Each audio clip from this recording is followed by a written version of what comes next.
بسم اللہ الرحمن الرحیم۔ تقدیر قال الصادق علیہ السلام رأس السنۃ لیلۃ القدر یکتب فیہا ما یکون من السنۃ الی السنۃ۔ امام صادق علیہ السلام نے ارشاد فرمایا اعمال کے حساب کے لیے سال کی ابتدا شب قدر سے ہوتی ہے، اس رات آئندہ سال تک ہونے والی تقدیریں لکھی جاتی ہیں۔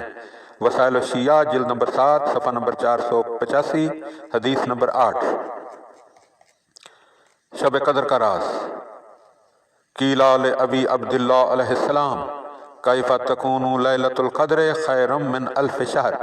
قال العمل الصالح فیہا خیر من العمل فی الف شہر لیس فیہا لیلۃ القدر۔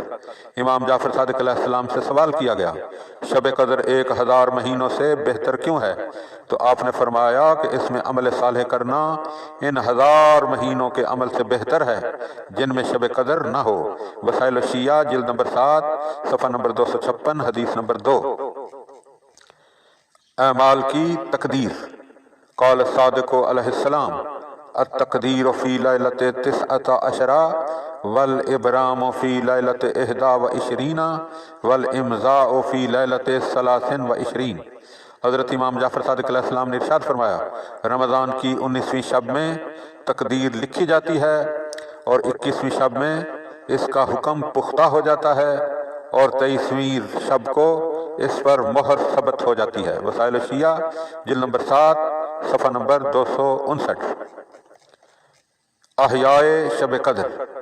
ان فضیل ابن یسار قال کان ابو جعفر اذا کان لیلۃ 21 ولیلۃ 23 اخذ فی الدعاء حتی یزول اللیل فاذا زال اللیل صلی۔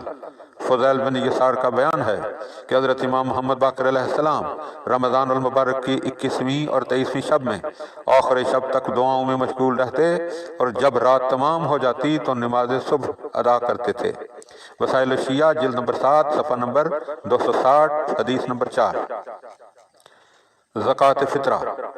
قال الصادق ان من تمام الصوم اعطاء الزکوٰۃ یعنی الفطرۃ کما ان الصلاۃ علی النبی من تمام الصلاۃ۔ حضرت امام جعفر صادق علیہ السلام نے ارشاد فرمایا زکوٰۃ یعنی فطرہ ادا کرنے سے روزہ کامل ہوتا ہے جیسے نبی اکرم صلی اللہ علیہ وآلہ وسلم پر صلوات سے نماز کی تکمیل ہوتی ہے۔ وسائل الشیعہ جلد نمبر 6 صفحہ نمبر 221 حدیث نمبر 5۔ اللہم صلی علی محمد و آل محمد وعجل فرج آل محمد۔